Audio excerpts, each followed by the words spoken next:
তত্ত্ব জানিলে স্বরূপকে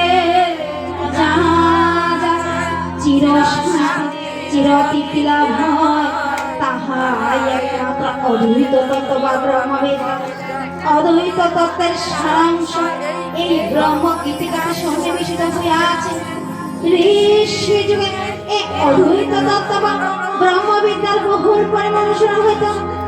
আমার ইচ্ছা প্রতি ঘরে ঘরে এই ব্রহ্মবিদ্যা প্রচারিত হোক।